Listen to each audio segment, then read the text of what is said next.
Welcome everybody back into Nerd Sesh. As always, I'm Carson Breber, and alongside me is Logan Camden, and we are, of course, going to be breaking down all today's NBA playoff action, starting with a Los Angeles Lakers win over the Denver Nuggets. Logan, they broke the curse, they broke the streak of 11 straight. Of course, they're down 3-0, so they would have to break perhaps the most significant historical precedent we have in the playoffs, which is that you cannot win a series after facing that deficit. But they pick up one here. What did you take away from this LA win? It's a perfect Lakers game, it felt like, Carson. You know, everything really went right for LA. And big credit to the stars. Anthony Davis plays an immaculate game in this one. 25 points, 23 boards, 6 assists on 14 of 23 shooting. The way he was able to dominate the glass against Jokic and this Denver collective was super impressive, super important to this victory. But his playmaking as well, I thought really good decision-making. And his shot making too, man. Like, this has been one of the best AD playoff series I think I've ever seen from him, man. Like, that's probably going to get lost in the shuffle of all this when Denver ultimately beats Los Angeles. I've been very impressed at the consistent level of play that we've gotten out of Anthony Davis every single night, man. Mm-hmm. And his shot's been on. He's been doing his thing. Like, he's been the Lakers' best player in this series, man. Along with that, we got star LeBron. And I thought this was the best LeBron James game that we've gotten in this series, man. 30 points, 5 boards, 4 assists. The level of engagement and activity we got from LeBron in this game, man, I was really impressed, Carson. And it's a stark contrast from, his comments in the media after last game. It's just basketball. I wanted a resounding answer that this Lakers team was going to fight, was going to claw.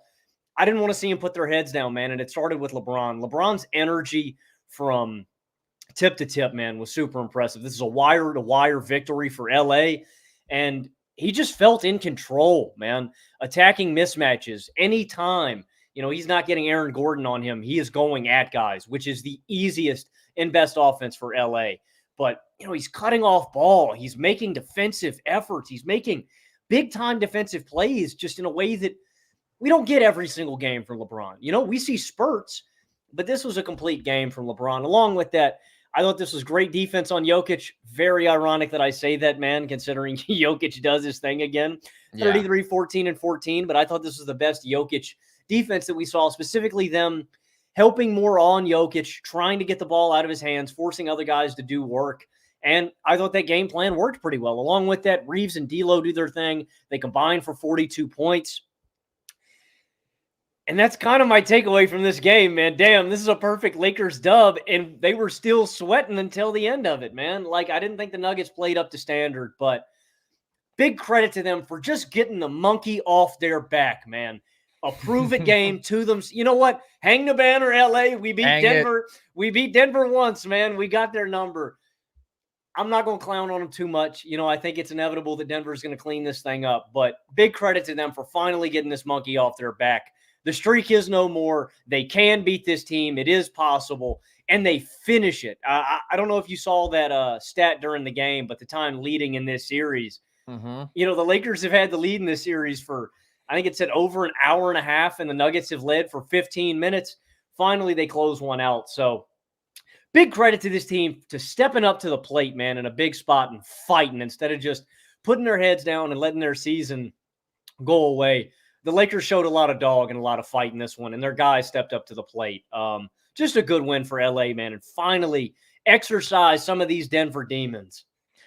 This series is over. They're not coming back. Denver is a significantly better team, but this is a good win for them. And you do have to give props for the fact that they have not been discouraged by a single one of these devastating losses. It obviously didn't matter over the first 3 games. They still lost them all, but they continually threw the first punch. They came out with energy. They came out with intention. And I'm just impressed by that at the very least, that they never threw in the towel, that they never folded. In this game, they really did hold up. And this is a good Lakers team, man. Part of what frustrates me about the discourse around this series is that everything is constantly so Lakers-centric in the eyes of the media, and the fact that there are so many Lakers fans, that there's this tendency to say, oh, the Lakers are crumbling, the Lakers are choke artists, when it's like, man, the Nuggets are executing seamlessly down the stretch of those first 3 games. They're just the better team grinding out wins because they have the better supporting cast and the best player on the floor.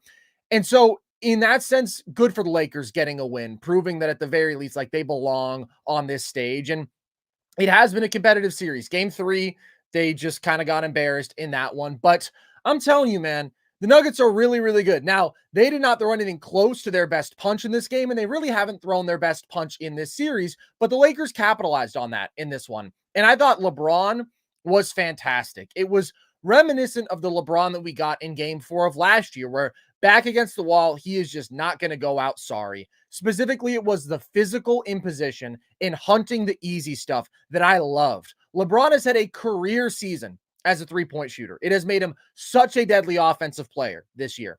He attempts 2 threes in this game. He doesn't make one. He was just looking for high percentage shots around the rim every time he had a mismatch. Jamal Murray was getting bullied. Peyton Watson, Christian Brown. He was either going to back these guys down, get a good look around the rim, get a short turnaround, or he was going to draw a foul. But also, I thought his off-ball play was really stellar. And you mentioned the cuts. There are 2 different instances where it's D'Lo AD pick and roll, and the low man just falls asleep. LeBron cuts. He gets himself an open dunk. And then he has another later in this game, the explosive alley-oop from D'Lo.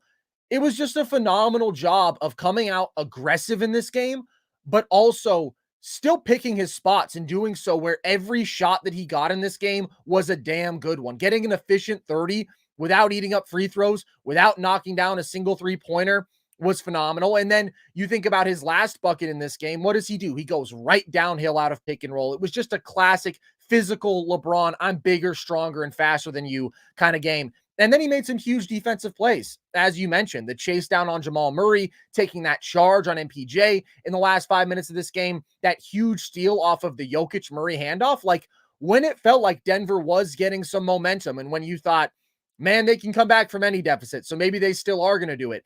It was often LeBron who made the clutch defensive play that disrupted that momentum.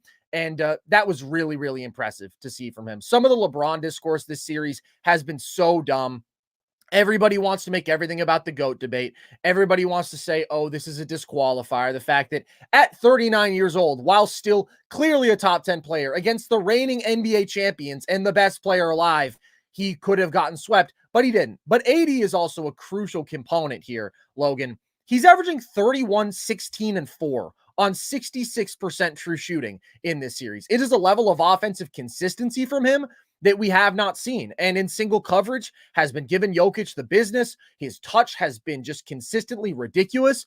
And pick and roll with AD, with anybody as the ball handler, has just been damn good offense. He has consistently freed up D'Lo and Austin Reaves and their pull-up shooting. Obviously, the Nuggets playing drop. Those guys are getting great looks, but then if you do get him the ball as a roller, like his mid-range shooting, his floaters have been phenomenal. When he has been able to get behind Jokic, he's been a really good target for those dump-off passes and those lobs even. And his short roll passing tonight was excellent. He picks up the 6 assists, makes 2 of those reads to LeBron as a cutter, which we don't always see from him. So when he and LeBron both step up and are aggressive like this offensively and are physical and they dominate the paint as they did, that's when LA's offense is at its best. And that always was going to be the strength of this specific Lakers team. It was going to be, do we have enough offensive firepower to compete with Denver? And in this one, they did. The other guys who obviously deserve credit there, though, are D'Angelo Russell and Austin Reaves, who both had it going in this game. They were both delivering big-time pull-up shooting. Each of them gets 21 points. That's what this team needs. And that was the vision, was that you had enough high-end secondary shot creation and shot making from those guys that you could pull through. And they simply did not deliver. D'Lo was horrible through the first 3 games. Austin Reaves was bad and was not nearly the presence that he was in this series last year. So it's the supporting cast. And specifically those 2 key guys you expect to be high-end offensive players. D'Lo, there is volatility, but when he's on, he's a special pure shot maker, and they finally stepped up and they did their thing. And on the flip side, the Nuggets supporting cast wasn't as great. They just didn't play a very clean game here. I do also want to give props to AD and what he did defensively in this one, though, and what he did battling on the glass, because he was really excellent there. This was the best defense that he has played on Jokic so far.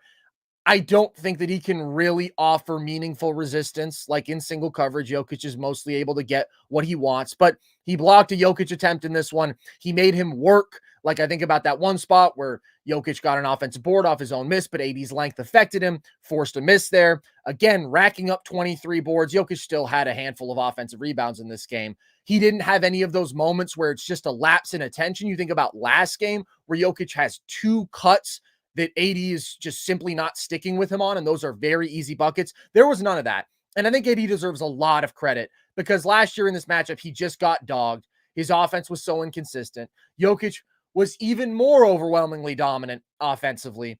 And even though I don't think AD has been like at his absolute best defensively throughout this series, this was a really good game. And that offensive consistency and efficiency and aggression, we just don't normally see from him. So LeBron is the star of this game, I would say. And it's so crazy he can still turn back the clock like this. Is it even turning back the clock? Like this is what he does routinely when he wants to. But AD was really, really good as well.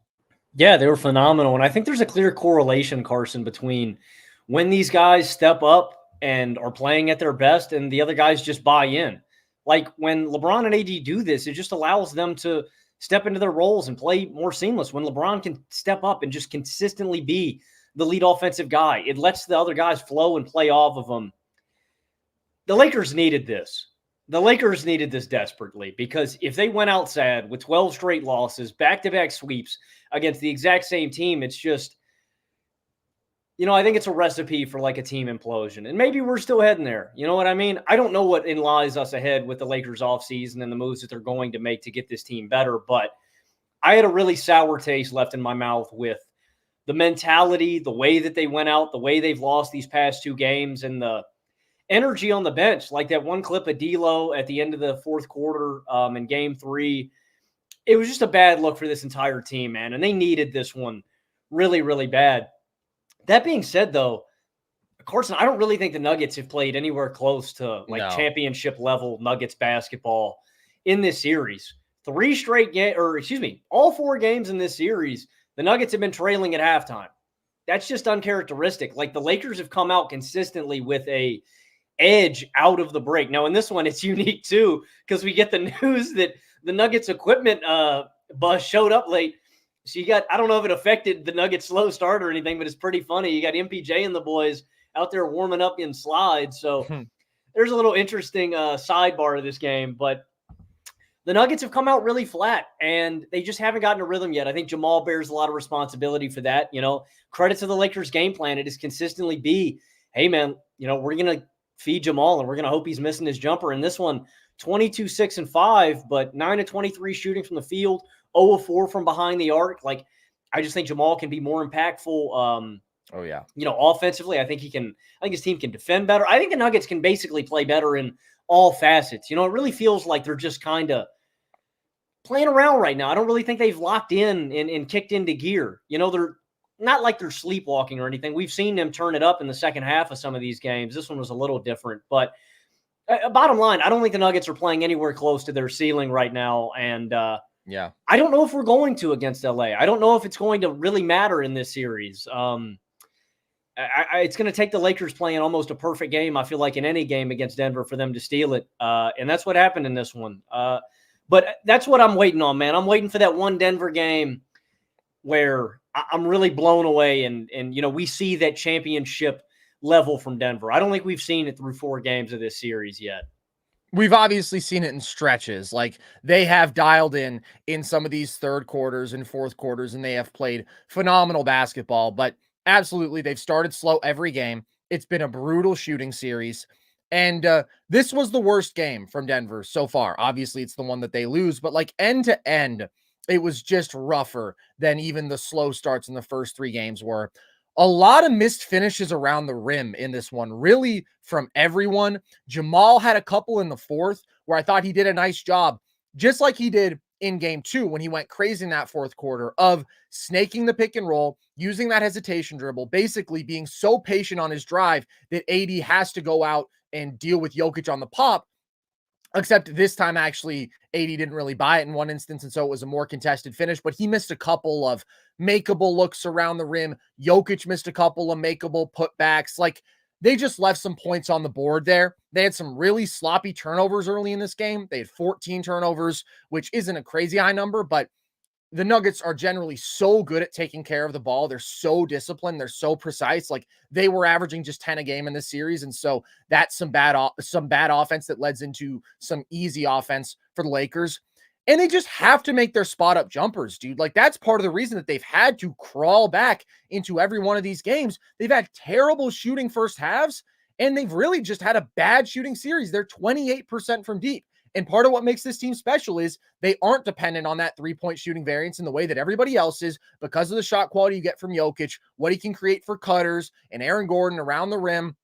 We know this, but it definitely makes life harder on you when you can't just consistently knock down your spot up jumpers and you're a really good shooting team. They were 7 of 28 deep into this game from beyond the arc, and it's particularly problematic given how the Lakers did approach guarding Jokic, especially late in this game, where they're just doubling hard. They're just not going to let him attack you in single coverage. And I made a YouTube video before this series basically saying there is no answer to guarding Jokic, breaking news. But of all the options I went through, the one thing that I felt could throw the most of a wrench, if you can even say that, into the Denver offense is smart selective doubling from the weak side or where you're rotating very sharply and Jokic has to make those skip passes. You're crowding him. He's a big guy. He can see over everything. He's an incredible passer.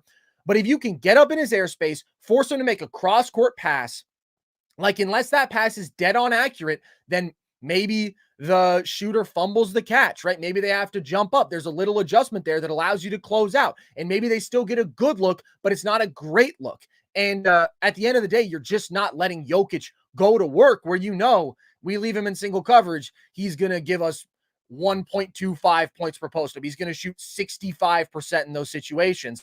Jokic is still going to pick apart doubles, but if you mix them in and you play them very well, then I do think it is a better option. And I think that they found that in this one. And it's particularly a better option when the Nuggets are having an uncharacteristically poor shooting series. But the biggest thing, the biggest red flag, the most concerning trend to me through these 4 games now has been the level of Jamal Murray. Because as I mentioned, he started snaking the pick and roll and having those patient drives with that tricky change in pace and getting to the rim late in this game. He finishes one of them, but he struggles to finish a couple. And consistently, he has been very, very, very pull-up jumper reliant, and he has not been making those shots. And they simply need him to be better. He's had good stretches, obviously was phenomenal in the fourth quarter of game 2, but this is a favorable matchup. He's drawn Austin Reaves as his primary matchup, who, shout out to him, has played hard, has defended him fine.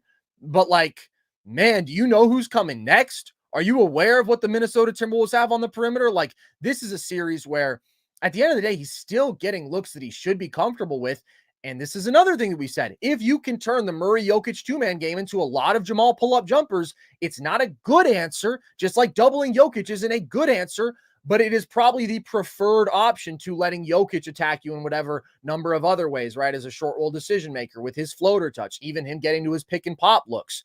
And that has been the reality in this series. He's averaging 21.5 points per game on 44% true shooting, Logan. Just brutal, brutal efficiency. And it's not just that he's been bad, like quite bad. You really can't overstate how great Jamal Murray has been in the playoffs, in the bubble, but obviously last year that title run is the standard.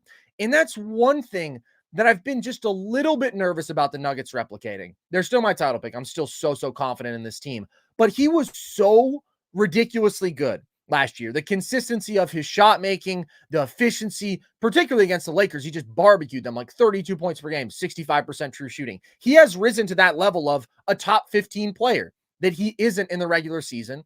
And because he is so dependent on the pull-up shooting, like historically, there has been some volatility to Jamal's game. So he just isn't on right now at all, and they need him to be a lot better. I'm not freaking out. I think the Nuggets are going to win game 5. I think the Nuggets are going to win the title. That is my pick. But they haven't consistently been the juggernaut that we know them to be throughout this series, and that's largely because of bad shooting collectively and Jamal not playing up to his normal level. You know, as the chat's mentioning too, you're saying Jamal's not on. Do you agree? Do you think that he's injured? Do you think he's dealing with something that maybe we don't know about? You know, he winces, he reaches down at his leg a couple of times in this game. Yeah. Like, do you think he may be dealing with something that we don't know about? It's an interesting question. It's Tough to say because his shot diet is always pretty tough. Obviously, he missed a stretch relatively late into the season, but then he was back for a handful of games before the playoffs. So I can't really speculate on that. All I can say is the guy's not playing nearly well enough. He's not playing nearly at the level that the Nuggets need to ultimately win the title. Because Jokic is doing his thing. He's had some stretches where he's not the most aggressive in first halves. And in this game, again, his finishing wasn't the best, but he is dissecting this defense. His touch finishing is ridiculous. He's dominating the glass. Like, he's clearly the best player on the floor throughout this series. It's Jamal who hasn't held up his end of the bargain. Because also, like, MPJ has been absurdly good in this series. His shot making every single game has been ridiculous. Aaron Gordon, not as good in this one, but has the monstrous game 3. So we know all the pieces are there. Jamal just has to be the guy who he has been in the playoffs in the past.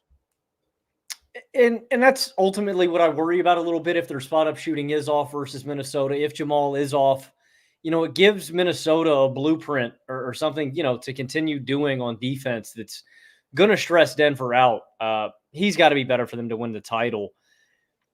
And Minnesota's going to play him tight. I don't know. I want to see Jamal. It's going to be a tough series. It's going to be a real test. It is going to be a real test, man. So you'd like to see him turn it around. I mean, that's kind of the biggest question, I think, for Denver. Everything else is rock solid. Like, it's... Well, the bench also. Bench I won't say, yeah. Game. I won't say rock solid. Anytime the non-Jokic minutes, man, they got obliterated in this one, dude. Yeah, that was pretty rough. You have that stretch early in the fourth where it's like they can only go 2.5 minutes maybe, and they're doubling Jamal because they're just like, all right, anybody else, be aggressive. Take the open shot that we create for you off this 4-on-3. Make a good decision. And like they just couldn't. And also MPJ wasn't on the floor with that unit. I think you might need MPJ on the floor in every non-Jokic minute. If Jamal is playing at this level, just to have that element of dynamic shot making, because I talked about how much I liked the unit in game 3 that was Murray, Peyton Watson, Christian Brown, MPJ, and Aaron Gordon. The dynamics change there when you don't have MPJ, when you don't have a release valve, when you just get the ball and it's like, all right, he's going to make 40% of his threes no matter what. When it's Peyton Watson, when it's Christian Brown, who can be too tentative, both of those guys are inconsistent shooters. Like, it can be rough. Yeah, and during that stretch in the second quarter, too, I think it was an 11-minute stretch. The Nuggets commit like 8 turnovers or something ridiculous like that. Just, play themselves out of the first half with that stretch single-handedly. I do want to give MPJ a lot of credit. Carson, man, dude, an MPJ catch and shoot 3-point jumper just does something to me, man. Just makes me feel some type of way. His jumper is so just beautiful, man. It's just artwork, man. MPJ has such a beautiful, pretty jumper. It just seems like it's going in, and he's so tall and just rising fire.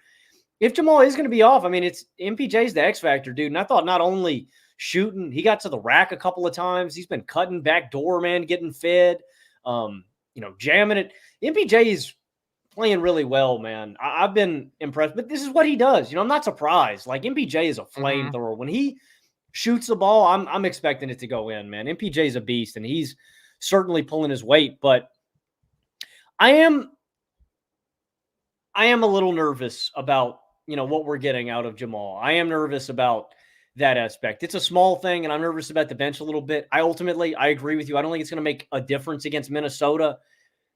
I think Denver can give them fits defensively too.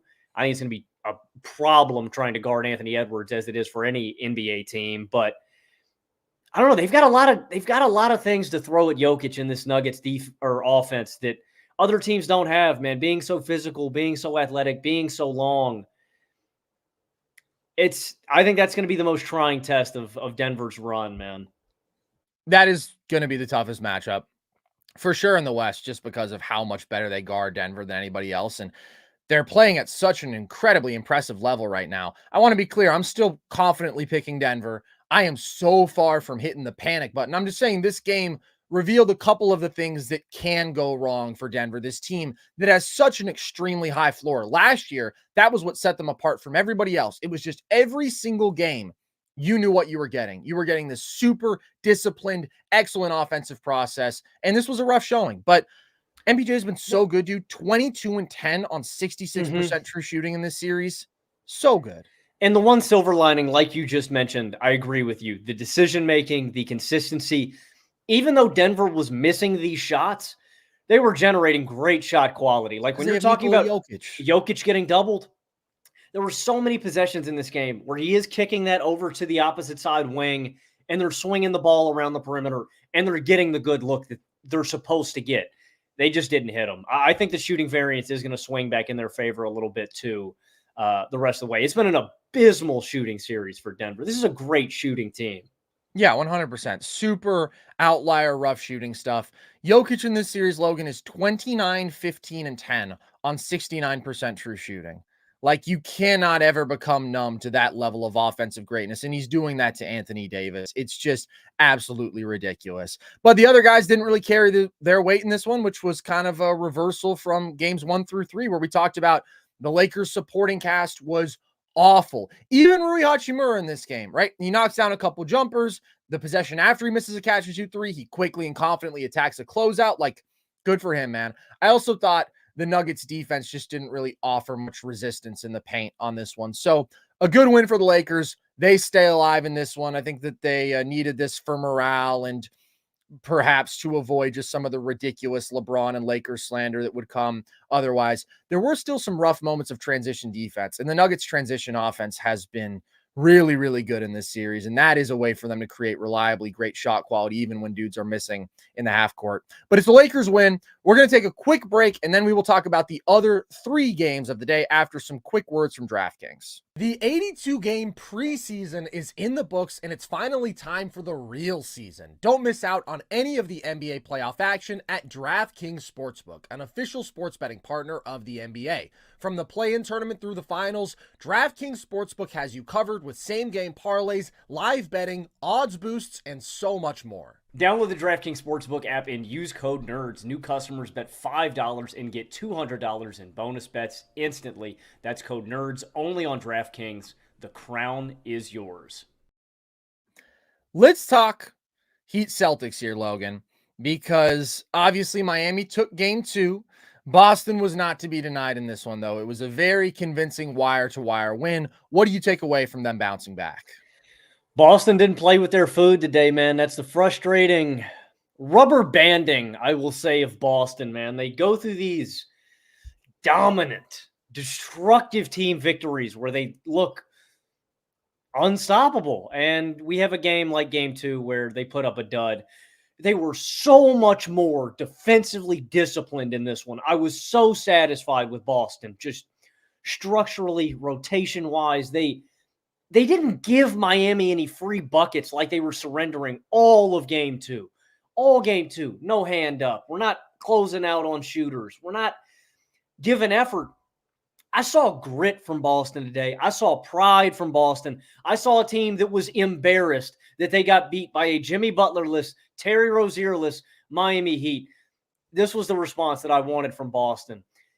Does this change the fact that they are susceptible to these ugly, nasty lulls in these bad games? No.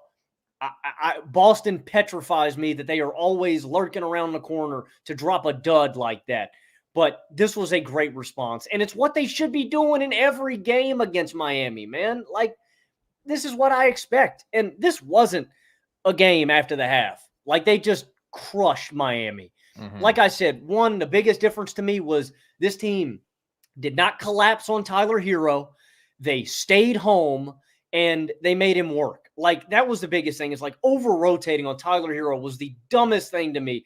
Why are you throwing doubles at a guy that can't really get to the rim when you have 2 really good rim deterrents? And when this guy, for the most part, if you let him be in single coverage, is going to settle for a pull-up jump shot. That's his tendency. To send a double at that guy when he's a good playmaker, when you leave a guy wide open, just dumb defensive process for me. Like I said, lazy closeouts, not putting hands up. Everything changed in this one. They changed their defensive scheme. They closed out well. They ran guys off the line, and they forced and scored turnovers. In the first half, 19-2 in points off turnovers. Overall, they end the game 24-4. They outscore Miami 20-8 in the final 5 minutes of the first half. These are also first half numbers. 20-6-12 points in the paint, 27-15 on rebounds. Like, Boston just crushes them. And with that, I was really disappointed with Miami's defensive effort. at a point in this game, it just seemed like their soul had gotten crushed a little bit. And it can be demoralizing, man. You know how it is. When you're going through these bad stretches and you're just getting the brakes beat off you, it's hard to stay engaged defensively. And there was just a threshold that we crossed where Miami kind of said, all right, man, we just don't got it today. We don't got the firepower where guys aren't putting their hands up. They're not playing hard. That's the recipe for Miami winning any basketball game. It is torrential three-point shooting. It is dogged effort and, defensive stops. It's all the little things. And when they can't get all the little things to go in their favor, when they can't get an off night from the other team, they're just not going to win. A lot of boxes have to get checked for Miami to win, and they are outmatched. They are at a talent disadvantage. This is how I expected every game without Jimmy Butler to go. And we get it. This is honestly how I expected most of the series to go. Boston didn't play around today. They probably watched The Town a couple of times before the game started, got them all fired up, ready to go for the game, and they came out here and executed.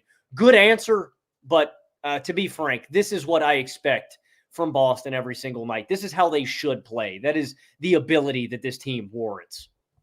Yeah, this isn't even like A+ Boston game at all. I thought that their offense in the second half was kind of uninspiring, but they shut down that Heat offense, which really shouldn't be hard to do without Jimmy Butler when they were already the number 24 regular season offense with Jimmy Butler. But the last game was obviously a very rough showing for the Boston defense, and also Miami shot the lights out. But I agree. I thought there was a bunch of overhelping. I thought there were questionable coverages. I thought that there was a lot of questionable effort, and that was just different in this one. They allowed 23 wide open threes to Miami in game 2, and Miami made 15 of those looks. They shot 43 triples in that game. In this one, it's just 28. So the single worst thing you can do to Miami is concede good catch and shoot looks from deep to a team that isn't very athletic, that doesn't have dynamic rim finishers, but can absolutely get hot shooting. Like, if you are going to let them consistently get in rhythm with open looks from deep, then maybe they can torch you. But they didn't do that in this game. I also thought Miami just played poorly offensively. Like, there were some turnovers in the first quarter where you just kind of scratch your head and you're like, what happened there? But it was a much more prideful defensive effort from Boston, applying more ball pressure. And when they do that, and when they're locked in and engaged, and they're getting physical, and they're up on these guys, their size and length and athleticism is a problem. And I think that also factored into some of these turnovers. Like, these guys just can't get a step one-on-one when Boston's elite perimeter defenders are dialed in and they lose the ball. They just can't create an advantage.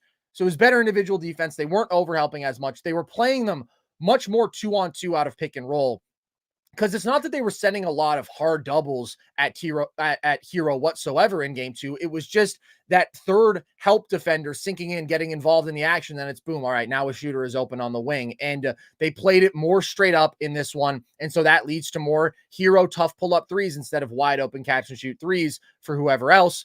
And I thought that Kristaps Porzingis just had a much better game across the board, because he was awful offensively in game 2, but also he was really great against Bam Adebayo in this game. And Bam is always going to be dependent on his tough shot making if he's going at you one-on-one. Like, Bam doesn't create easy shots for himself. So part of it is, okay, maybe a couple of those fall away jumpers fall in game 2 and they don't fall in this one. But I just thought KP's size was a real factor. He blocked him outright twice. So he did a really good job in that matchup. And then he was awesome as a drop defender and a rim protector. Just a much better effort all around from the Boston defense. And offensively, you flip from a horrible KP game to a nice, efficient 18. KP is a weapon. And I think that KP needs to consistently step up and be assertive offensively throughout this playoff run, because it's not just the three-point shooting ability like you see in this game. It's the ridiculously effective mismatch attacking, which he didn't have a lot of success with at all in game 2. And I still want to see him assert himself more there, especially against a small team. He creates a couple of solid catch and shoot threes off of post-ups where he gets doubled in this one, but he's so damn good there. He was so great this regular season. I want to see the best version of Kristaps Porzingis consistently. And then you also get an efficient 16 from Derek White, and then that's kind of all you need. The Jays were meh. Jaylen was better than Jayson. It was a lot of ISO ball from both of them, where they're going at these mismatches, but they're not getting the easiest shots. It's like, okay, you're smaller than me, so I'm going to attack you in single coverage, but then it still results in like a kind of tough jumper, and that wasn't really falling for them. There's a couple spots where it's like Jaylen gets hero and boom, physical move out of the post, decisively spins, he gets himself a layup. That's what those guys should be doing, and Tatum can shoot over these guys, so right, some of them are going to fall, but it wasn't the best offensive game for Boston. They started out better. They didn't have the best three-point shooting game, but all things considered, to still win convincingly like that, good for you. But this is a Miami team that they should be beating convincingly every night. I'm just encouraged by seeing this sort of defensive effort and performance, because that is going to be the staple of this team in this playoff run, in my opinion. We know they had the number one offense this year. They can get ridiculously hot, particularly from beyond the arc. But what should be inevitable every game is that elite defense because of how great their personnel is. And it was just bad in game two. Good to see a reversal of that in this one. 100%. I want to give Tatum for credit for playmaking well in this one too. I thought he passed the ball well when he was out there on the court. Noticed a couple backdoor cutters, did his thing. I think you hit on a key part. You know, there's nothing about this series that I'm going to watch from Boston that's going to fundamentally change my mind about this team. I think they're coming out of the East. I think they're that talented. I want to see Boston in these, you know, grimy environments, these close games, and I want to see them persevere. You know what I mean? That's the thing that in these playoffs is really going to change my mind about this team, because, like I said, dude, they have their games like this where everything is clicking and they're just. But everything wasn't clicking. I mean, this wasn't a great Boston game at all. I mean, when you can dominate this way defensively, you don't need anything offense. That's what I'm saying. Like, it's like that you're making my point. Is it's like they just didn't need it. You know what I mean? I want to see Boston face to the fire, back against the wall. I want to see them really execute at a high level. And unfortunately, I don't even know if we're going to see that until the Eastern Conference Finals. Like, you know, they're going to draw Cleveland or Orlando. Huge talent advantage. Exactly. Like, Cleveland or Orlando, I feel like there's just going to be mismatches everywhere, and Boston's going to run them. So maybe we won't even see that until the Eastern Conference Finals. But this game, you know, doesn't.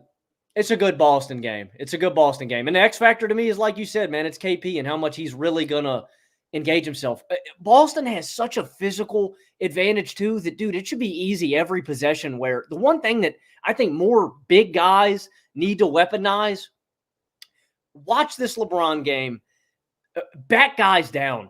Just, you know what I mean? Like, Boston's such a big-ass team, and they have so many physical outliers everywhere on the court. Porzingis at 7'3", Tatum 6'8", big body, JB 6'7", big body, thick dude, strong. Like, all of these guys should be weaponizing their physicality a lot, and I think that would open up a lot of easy avenues for offense for Boston. But, like I said, man, I don't know if we're going to really see Boston stressed out or stretched thin at all in these first two series. We might not see them in a, you know, where they really need to crank it up until the Eastern Conference Finals, man. I think they could sleepwalk through these first two rounds. Totally. They totally can. And maybe that's the silver lining from game two. You had that ugly lapse in focus game that you have become known for, and maybe that whips you into shape. I don't know that we can say that that is consistently going to be the case, because Boston just has tended to have that bug where they do have those lapses. But that would be the one good takeaway from a really, really bad game two loss. There's nothing else we can learn from them beating up on the Miami Heat without Jimmy Butler. Like, this was a dominant regular season team. By point differential, one of the handful of best teams that we have ever seen. So the standard is dominance until you come up against somebody who is equally talented to you or close to it, like Denver, and then the standard becomes execution. Then the standard becomes consistency. That's where they're going to prove themselves. That's what's probably annoying for Boston fans. There's nothing to be gained basically until you win the title. Like, the standard is that high. Or maybe if you play Denver really well and none of these things come back to bite you and it's just, wow, Jokic is on that level. It's a 6-7 game series that is really, really tough. That's the reality for this team because they are so good. You mentioned the physicality. I don't want to be too critical because KP and Tatum, like, those guys are elite post-up efficiency scorers. Jaylen tends to be quite good there as well. But particularly with Jaylen, I do agree that he's just at his best when he bullies these guys. And oftentimes they'll do kind of like, all right, I'm going to give you a couple bumps and then I'm going to get to my turnaround. KP has been so ridiculously good at those shots that I'm good with it. They were like damn near layups for him this regular season. But the playoffs have been a bit more physical. Guys are getting up more under him a little bit more, getting in his space, and he hasn't been quite as effective there over a small sample size. But Boston, so talented. This is literally what they should do, if not more, every time out against a team like Miami down Jimmy Butler. Let's go back out west, Logan, because we saw the other one seed in action, the Oklahoma City Thunder, and they were even more dominant, I would say, for the second straight game, just giving a beat down to the Pels, of course, without Zion for this series. What did you take away from this OKC win? This is offensive heaven, and this isn't a beautiful Oklahoma City game. And that's kind of my big takeaway, man, is like they're always, it feels like offense is going to come effortless to this team, dude. SGA and J-Dub, wow. I just love watching those guys play ball, man. The way they play with each other, the way they both just – it's just awesome, man. I love watching OKC play offense. It is so much fun. Like, I just always know that this team is going to make good decisions. They're going to find the open guy. Everything is so spread out. I love it, man. So many clean paints for J-Dub and SGA to attack, and they do it, man. I don't expect these guys to miss mid-range jumpers. I don't expect them to miss threes. They're great. J-Dub is still so underrated. Like, I don't think anybody, if you're following these teams, can be surprised anymore. This is just what J-Dub does, man. Yeah. It's no damn consistent. 21, 9, and 5 in this game from J-Dub, 9 of 16 shooting, 3 of 4, from behind the arc. SGA in this one, not as efficient, still does his thing. 25, 5, and 8, 8 of 20 from the field, 1 of 5 from deep. And they survive a bad Chet shooting performance. I was really underwhelmed by Chet just shooting the ball. He was just off. Like, he had open looks, and he's just clanging. He missed one where he hit the side of didn't hit the rim, hit the backboard straight up. Josh Giddey was hitting jumpers. Mm-hmm. That was weird. I had to wipe my eyes a couple times, man. I thought I was seeing things. Threes, yeah.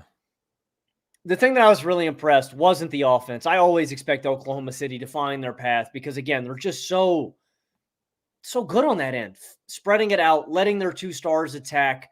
Normally, Chet's going to have a better game. The supporting cast can all handle. They can all shoot. They can all attack closeouts. They can do everything. I was really impressed with Oklahoma City and how they put their foot down defensively, man. Rebounding on the glass, making New Orleans work so hard. And, in Valanciunas minutes, and again, Valanciunas doesn't play a lot in this game. He plays 12 minutes. Yeah. Basically the rest of the game. OKC dominated on the glass and defensively, making them work for every single shot. McCollum shoots 7 of 22. Trey Murphy has to create some of his own shots. He goes 4 of 12 in this game. And Oklahoma City's done this all year long, man. That was my big takeaway is I expect a better performance, honestly, offensively. I was so just damn impressed with them on the glass, man, making this team work and never letting up, man. In the third quarter, it was just, we're going to run away with this game. We're going to put New Orleans to bed. And, yeah, man, Oklahoma City's a damn good team. We knew that from the regular season, but I expect more from them offensively, man. I was really impressed that despite that, they kept at it, New Orleans. They made them keep working for shots. And every possession down, dude, I want the viewers to look, dude. It is 4 or 5 guys every time crashing the glass. You know, it is a relentless effort from a really young team. That's what they showed me in this game specifically, man, is a ton of heart. Oklahoma City's going to make you work, man. They've got a whole bunch of talent, and they've got a whole bunch of dog. It's really quite the combination. This is one of the most exceptional young teams in NBA history. Like, you do not see teams clinch the 1 seed, win as many games in the regular season as they did. It's incredibly, incredibly rare.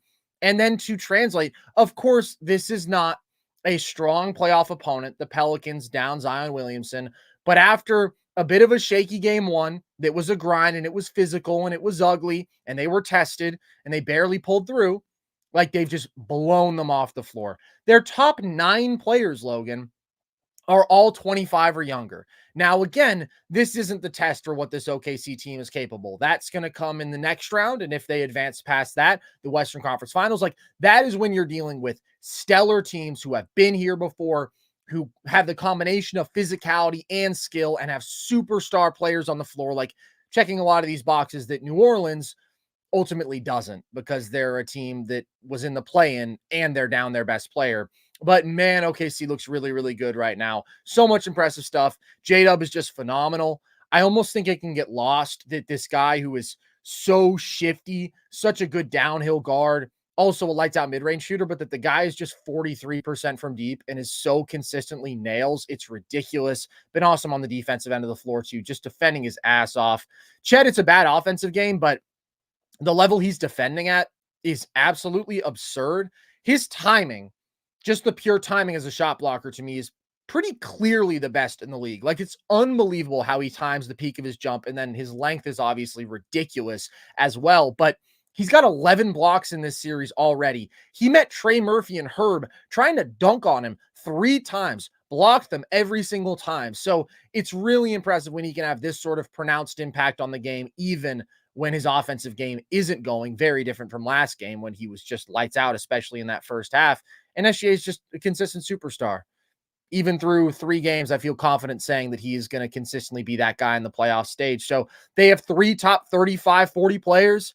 They're super athletic. They defend their asses off. They play as hard as anybody in the league. They have really good shot making on top of their great athleticism. Like, it's crazy. This team is awesome, and we know that they're awesome, and they're showing it in the playoffs right now. Lou Dort also, super improved shooter this year, but in this series is 10 of 18 from deep. And then he has given BI fits, his physicality up there, making him uncomfortable, forcing him into tough shots. This was the best BI game, but it was still relatively unimpressive. They've given CJ trouble at the point of attack. Like, man, they are just balling. And when Josh Giddey has it going, then everything is going well in the world of OKC. I'm not a Giddey guy. I think I've made that clear, but he played a really nice game. He was pushing in transition, which is where he's at his best. His touch shots were falling. He was knocking down his spot up threes. You get that version of Josh Giddey, and there's some offensive value there, and he was ultimately a positive in this game. So they're just way, way better than New Orleans.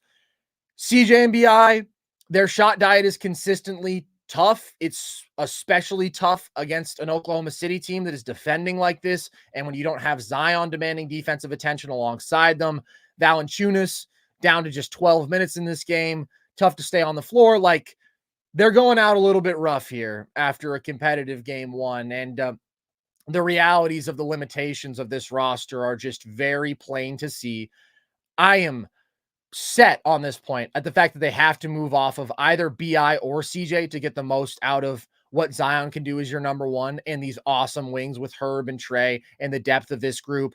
Like, give him one real shot creator. But when you have 2 guys who are both tough pull-up shooters who aren't going to bring you a bunch of value defensively, like, the fit just isn't there. We've talked about the fact that they were outscored with all 3 of those guys on the floor together this year.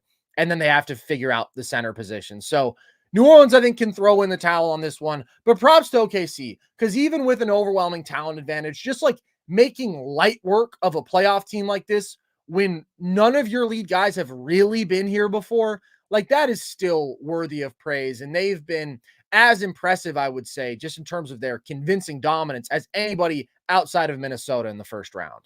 Just taking care of business, man. Taking care of business. That's just what you need to do in this spot. And yeah, I want to give a ton of credit to how they've really affected the guys in this series. BI does hit that one crazy buzzer beater, man. What a sick shot. Nasty. He's had 2 of those. The one over what was in the play-in game. He had another clutch like late game, or I think end of first half, end of first quarter. So one of those big shots, one of those buzzer beaters. BI's been nice with those, but they're giving CJ everything he can handle, man, from Kayson to whoever they put on him. It's like, that's something that I think gets underrated. You know, we always talk about the lack of experience with Oklahoma City, man. They got fresh legs. Like, it's a lot of young guys who can just keep going and they don't stop. Sure. Like, it helps them in transition, just getting up and down every single time. They don't get tired defensively. Like, that was something I saw, man. It's like CJ and BI look tired out there a little bit, man, where it's a lot for them to keep initiating and keep creating. And it's just a burden on their bodies that, you know, it's hard for them to take. Same thing with like guys like Lillard and Middleton. It's hard for these guys to, the stamina aspect of it, man. Oh, that's not a problem at all for Oklahoma City. And man, shout out my boy Kayson, shout out Isaiah Joe, shout out the boys off the bench, shout out Jalen Williams. Energy, effort, grit, man. A lot of people doubted Oklahoma City, man. Too young, too slight. A lot of people. Hold on, buddy. You I don't know what you're talking about, dude. Never, bro. Never, man. Anybody else? Dude, they were for sure like Dude, I never slept on Oklahoma City, dude. SGA, J-Dub, and Chet in the playoffs, dude. That In sounds fact, like an some of awesome your most playoff egregious recipe. takes ever were I don't know doubting what you're OKC. talking about. That was an all-time, like people are saying. I almost let you get away with that, Dude, too. this is blasphemous. This is slanderous, man. I never said anything, Carson. What are you There's a talking lot of about? receipts, man. Let's just say the Houston Rockets were mentioned in the same breath as the Oklahoma City Thunder not nearly long enough ago, and the Golden State Warriors with even some more confidence by one Logan Camden. But I'm glad to see that you've come around and you've seen the brilliance of this team. I am exercising my Fifth Amendment right. Okay, fair enough. Ultimately, this isn't where OKC is really going to prove themselves, right? It's going to be Dallas or LA. Like, those are going to be really, really tough series against grown men with superstars on the floor. Well, maybe not LA with how Kawhi is looking, but it's going to be a tougher draw no matter what, significantly tougher. And I'm excited to see how they handle it. Goodness, it's been brutal for BI and CJ, though, Logan. BI, 16 points per game on 52% true shooting in this series. CJ, 17 points per game on 43% true shooting. Just yikes. BI is in the torture chamber. Both fellas are having a really rough go at it. Speaking of rough go at it, my God, dude, today was blowout central outside of Lakers Nuggets. Like, we got some ugly ones today. Magic Cavs, the Cleveland Cavaliers, down bad, dude. Obviously took a 2-0 lead, defended their home court, but these last two games have just been disastrous. What did you take away from this? The key stretch in this game was the third quarter. Orlando outscores Cleveland 37-10. Like, Cleveland was handling this game. 60 points in the first half, and then they muster half that in the second. They score 29. Like, that stretch lost them the game. I mean, they played themselves out of it. In that third quarter, they commit 6 turnovers to Orlando's 3. They shoot 2 of 9 from behind the arc to Orlando's 6 of 10. And just bad offensive process. I mean, shot them out of the game in this one, man. Mitchell, ice cold on pull-up Jays. Just stop trying to get downhill. Stop trying to generate things for his team. They go to Evan Mobley. He goes 0-4 in the third quarter, and you see some of his limitations. Just so limited offensively. Lack of touch is really not impactful at all when they put a body on him, like versus stout, strong bigs. He can't really create. They can wall him up. On the game, Cleveland shoots poorly, 4 of 17 from behind the arc. Orlando shoots 12 of 26. And Franz Wagner was the best player on the court in this game, man. By far. This is the best game I've ever seen Franz play. And something that I harped on in the beginning of this series that we saw glimpses of in game 3 was we need Franz to take over more. You know, I mean, at points, he is this team's best perimeter creator and initiator and playmaker, and he just went out and got the ball. He has 12 points in that crucial stretch that I mentioned in the third quarter. He goes 34 points, 13 boards, and 4 assists on 13 of 17 shooting, 2 of 3 from behind the arc, draws 7 free throws, knocks down 6 of them. Just so methodical, so patient. He's just crafty with great touch. Bro, Paolo goes 4 of 14 in this game. Yeah. Franz is so clearly the best player.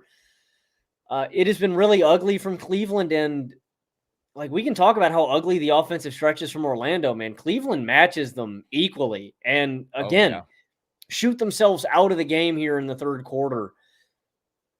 Carson, I don't know what to make of Cleveland. They look like world beaters one game, and they look like potentially the worst team in this playoff field in others, dude.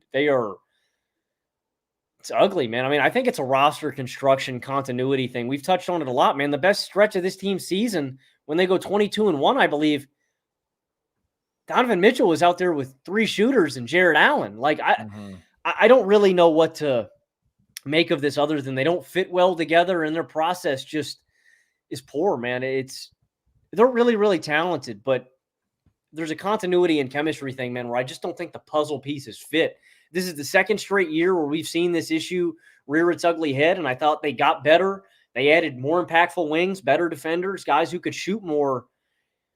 And maybe it doesn't come back to bite them. Maybe they can finish off Orlando and get to the second round. But I still think there are major questions that you need to answer in this offseason, man, when it comes to getting the most out of your star players, man. If that is moving off one of these other young guys in favor of the other two, do that. Like, Cleveland, to me, regardless of their outcome in these playoffs, because they're not going to go win a title, they're going to lose potentially in this round or next round, in my opinion. I think that's where they're heading.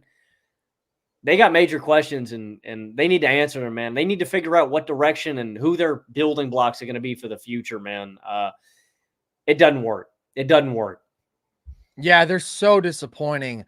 I just think about my optimism when they put this initial core together, because I loved Mobley as a prospect and I loved Darius Garland as a prospect, and he was clearly an ascending star. And Jarrett Allen had clearly emerged as like an all defense caliber big and good, simple rim finisher. And he's even grown since then as a decision maker, and his touch has improved. And Donovan Mitchell, obviously, we have seen have some nuclear playoff performances and is just like a top 20 player in this league. And I thought that combination of two shot creators and two great rim protectors, it would be interesting to see, like, is there redundancy there, or is it kind of perfect where you've doubled up on these two things? And even if you're losing some offensive skill in the front court, you make up for it with having two great creators in the backcourt. And then even if you have some defensive issues in the backcourt, you're making up by having this great defensive back line. Hasn't been the case. Ultimately, it is redundant and it's weird and it's clunky. And the problem in this game is just the level that Mitchell and Garland are playing at above all else. Like, a lot went wrong in that third quarter, dumb turnovers. Orlando just played with so much more energy and purpose. They were attacking the glass. They were pushing in transition, but the process from Cleveland was really bad. Like, Evan Mobley, it was hideous every time that he touched the ball. He's catching the ball at the 3-point line like he's a floor spacer, but then he just has these kind of aimless drives, right, where they're not closing out hard on him, so he doesn't know what he's doing. Mobley post-ups ever since the first half of game one have been so bad. Like, if he's dealing with somebody who's comparable in size, he's going to get such a bad shot. It has to be clear mismatch attacking. He's taking these ugly hooks and turnarounds, and I'm just so disappointed. He smoked a finish at the rim in that third quarter. He simply has to progress. If they want any hope of keeping this configuration together with their core, you need a skilled four. You need a guy who at the very least can space the floor, and Mobley just isn't that guy right now. I've been so disappointed by his offensive progression in the league. And then, like, at a couple points during this slump, they're running handoffs through Max Strus and George Niang. And you're just like, why? That's not where you should be going right now. Like, put the ball in your stars' hands. But then the problem is your stars aren't playing like stars. Mitchell, ever since a good game one and a really good start to game two, like, his shot diet has just been really rough. And I thought he had enough quick, explosive moments in game one to where I was like, it doesn't seem like his knee is really bothering him. That knee that had been a huge problem post All-Star break caused him to miss a bunch of games and not look like himself until the very end of the regular season when he played a couple nice games too. But he doesn't look as explosive as we're used to right now. And he is taking a bunch of tough pull-up jumpers. And last year he took too many tough pull-up jumpers and he shot them out of games. So I don't want to give him a cop-out, but like, I don't think that he's right at this moment. He's only giving you 21 a night, 52% true shooting, really rough. But Darius Garland is just like flat out bad, like playing bad basketball. He's giving you 12 points and 6 assists per game on 53% true shooting. This was an ascending star guard in the league. This was an all-star, and he had a rough regular season. But what we're seeing right now is terrible. The shot making isn't there. Any sort of scoring inside the arc is just incredibly difficult for him. And in the third quarter, like when things are at their absolute worst, he has this terrible jump pass with no plan, and it's a bad turnover. He misses a wide open layup. Like, if these guys don't play like stars, both of them, good luck, Cleveland, because you don't have enough offensive skill. You have solid spot up shooting wings, and then you have two unskilled bigs offensively. And Allen has done his job as a good finisher around the rim. Mobley ultimately has to do too much outside of the restricted area, where he's just not very good, unfortunately. So without those two being like dialed in, yeah, this offense is as bad as damn near any in the league. And those two guards have been really, really rough. And that's how Orlando gets back in this series. Games 1 and 2, Mitchell was clearly the best player on the floor. Games 3 and 4, Paolo was clearly the best in game 3. Franz was clearly the best in game 4. Orlando's spot-up shooters started knocking down shots. Cleveland's spot-up shooters couldn't make anything. And all of a sudden, the Tide's just like totally muted. And the sad reality of it for Cleveland, too, is when Mitchell and Garland aren't doing their thing offensively, they're liabilities defensively too, where that's the thing is you can have a great overall defense with Allen and Mobley because both of them are such great interior rim protectors, but you don't have good point of attack guys. You got a Coro, but everybody else, Strus, Niang, cinder block feet, man. You know, if you got a quick first step, you can get by on those guys. And that was another big thing in that bad stretch from Cleveland was Mitchell and Garland are crapping their pants offensively, and then defensively, everybody's getting beat, putting your defense in rotation. It wasn't just that Orlando was knocking down threes. It was that Cleveland was surrendering wide open looks. Like, dude, big shout out to your boy, John Isaac. The boy goes 4 of 6 from behind the arc in this one, man. I know that's your boy. I know you're a big John Isaac guy, man. I love his game. I love his defense. Kind of a weird guy, but yeah, he played well for sure. I know you're somewhat of a John Isaac enthusiast, so he gave good minutes here, and that's kind of the thing, man, is when you're letting – I know that John Isaac is probably the guy that you're going to help off of, but it is horrible rotations where the guy's getting beat off the weak side, and instead of the center or the 5 guy coming up and being the help guy, and then everybody rotates on the backside like how you're supposed to, the center comes up, some random guy helps off of his man, the third guy is just standing over here aimlessly, and then what do you got? There's a guy in the weak side corner wide open where there's just not enough time. So it was bad, horrible Cleveland offense, horrible Cleveland perimeter defense, man. It's been 2 back-to-back stinkers, and Orlando has answered, man.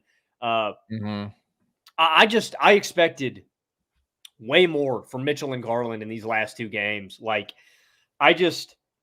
after game 2, man, I was like, these are the 2 best perimeter guys in the series. They're going to create shot after easy shot for Cleveland all series long, and they have fallen back to earth, and they've also just been horrid defensively, man. You got to be better and more disciplined, man. Orlando doesn't have, like, to me, man, you just can't let them get easy looks like this, man. It's the Miami-Boston thing, dude. You have to stay disciplined, and you have to stay attached, dude. If you stay attached and make them work for their three-pointers, they're not going to shoot like this. Like, you got to make them work for those shots, and Cleveland didn't, man. They let them get a lot of easy, wide-open looks from behind the arc, and that killed them. A lot of things killed Cleveland in this game. It was just a piss-poor game from them, man. I expect so much more because Cleveland is so much more talented than Orlando, man. Like, they should wipe the floor with Orlando, and they're not, man. Good answer, man. Good answer. Cleveland's reeling right now in a bad way. They look absolutely terrible, and they had been the worst team post All-Star break, but a lot of that was without Mitchell. These last 2 games are just horrible. The shot making is disastrous. The play from their stars is disastrous, but it is also the effort. Like, they're just getting outworked. They're getting out-executed. Orlando didn't take very good care of the ball in this game, actually, but in game 3 they did. But also Cleveland is just sloppy and careless in the most significant stretch, and Orlando capitalizes on that.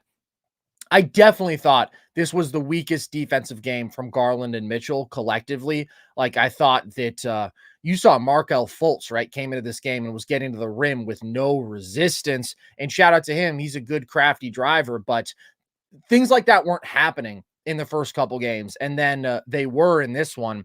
Also, though, Franz was just ridiculous. Like, he played a legit masterclass. He was in complete control out of pick and roll, and they were just consistently getting him a screen. So now he gets a step because against a lot of perimeter defenders in Cleveland who have guarded him pretty well, he's not necessarily going to have an advantage in a stagnant isolation, but you get him that screen.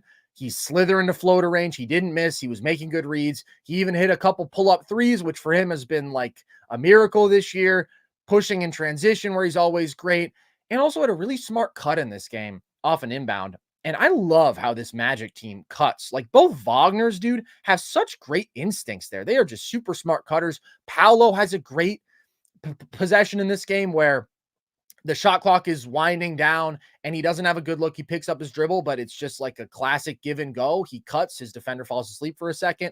Good ways for a team that doesn't have a ton of offensive skill to create decent offense. But this series is weird. This series is ugly.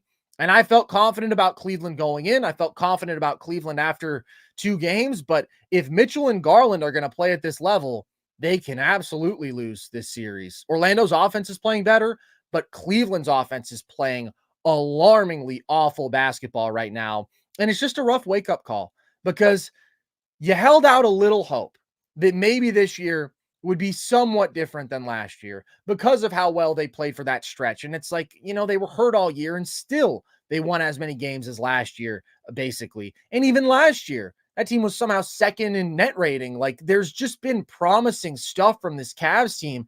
And then the first two games, Mobley and Allen are both playing way better. Mitchell's the best player on the floor. But I do not like where this team is at. I do not like their roster construction. You think the wings are better than last year? They are, but the bench had a rough showing in this one. They're still not high-level NBA wings, and ultimately, it's the lack of offensive skill in the front court. And if Darius Garland is this guy going forward, he's just not very valuable to your team. Mitchell is a guy who gets a lot of the blame because people call him a shot chucker because he's a way bigger name and whatnot. And he hasn't been good. I also do think that he's injured. But Garland, to me, is clearly the more disappointing of the two. And Mitchell just creates more dynamic offense because of his athleticism. He just gets into the teeth of the defense so much more when he's right. A lot of people are like, oh, he's holding Garland back. I just don't see that. Garland is playing poorly because he's playing poorly. It doesn't fall on Donovan Mitchell, but they're not a very good fit. I would probably go Mitchell, Allen, and I think you can still get a haul for Garland, like not as much as you would have gotten, but I think you can get good value there. And Mobley versus Allen is tough. I've always been on team trade Allen because I was so high on Mobley as a prospect, but the lack of skill development is rough. Allen is just clearly better right now. And particularly, he's built to hold down the five physically. He matches up against any big team that you can throw out there. I'm not sure that Mobley is capable of doing that right now. So if it's going to be a question of, do we have enough skill in the front court? Give me the legit five where I can play somebody closer to a wing as my four. I don't think you can do that with Mobley. I think you need to have a big power forward if you're going to play him at the five alongside him. And then it's like, all right, is that guy going to be able to space the floor? I just think it's harder to find the combinations, even if Mobley is the better long-term asset. But then it's like Donovan Mitchell, constantly rumored that he's going to leave. He's future Nick, 6 times running Donovan Mitchell. So do you want to invest in that guy? It is really, really shocking how bad things have got in terms of Cleveland's long-term outlook when just a couple years ago, it was like, wow, this is a rare collection of talent on a team this young. They're going to win a lot of games, and that window just has closed quickly for them to do anything meaningful. Like, they can win this series, but come on, man, that's not the standard. Boston is going to dog walk them. Yeah, I mean, it feels like Cleveland's crumbling, and it's not like we had the glass half full. We had the rose-tinted glasses. We were looking at this in the most optimistic way possible in the way that it could work. Garland ascends as, a nasty pull-up jump shooter, as an elite three-point shooter, is an awesome playmaker and creator out of the pick and roll. And he's so very fast. Like, he is so quick. And the way he explodes by guys, and he gets shots at the rim too. But you said his touch has been off and his shot's been off. And we saw these things coming. You know what I mean? We saw the red flags. Yeah. Garland and Mitchell are two small guards. They're not going to hold up against anybody that can create dribble penetration. So it's going to put your defense in rotation. Because you're allocating so many resources to these guys, you're not going to be able to build out a great rotation along them that complements your stars. And then Allen and Mobley, very limited offensively. Neither of them are floor spacers. We saw it. And I think it is time to draw some conclusions from this and to make some decisions. And it's hard. But like you said, I think no matter who you move off of, these guys are great assets individually. And you can clear up cap space, you can get future draft capital, and you can get other guys that just fit, man. That shoot the ball well, that defend, that do the little things, and that can really complement these guys. I think it's really about, in my opinion, I think it's about finding another guy that can reliably create offense while not being a defensive liability, but also just getting more shooting around these guys, man. I think it would help a lot, regardless. That's what we said coming in, man. My take from the start of the year was Cleveland has addressed an issue, but they haven't addressed enough issues, and Agreed. It is still not super complementary. It's not a seamless fit, and I felt that it was going to come back to bite them in the end, man. So I think Cleveland's going to have to I think they've got some big roster construction issues that they've got to address this offseason. That's how we felt last year, Carson. Yeah. Here we are, man. Cleveland's kind of chasing their tail a little bit. I think this is the offseason where they got to make some gut-wrenching calls on this young core. You ran it back. You had an improved group of wings alongside them. Again, not world beaters, but improved. And it's every bit as ugly as last year, if not uglier. I mean, terrible playoff offense. I think they might be the worst playoff offense for consecutive years running at this point. That's where they are right now. And I believe that they were dead last year. And of course, the defense is still generally really, really good for this team. But neither of us have liked the Cavs since last year's postseason when they first put this roster together. I was optimistic, but then we saw the flaws. But man, I thought they'd beat the Orlando Magic. And I'm not saying that they won't, but you didn't just lose 2 games. You got destroyed, and that's ugly. Props to Orlando. Props to Franz. I love Franz. My disappointment and heartbreak in Darius Garland is offset by my joy seeing Franz ball out like this, especially because he had not had the best series. This is ugly, man. This is ugly basketball. And in that sense, Cavs Magic has definitely lived up to the hype. All right. Any final thoughts before we get out of here, Logan? Naz Reid.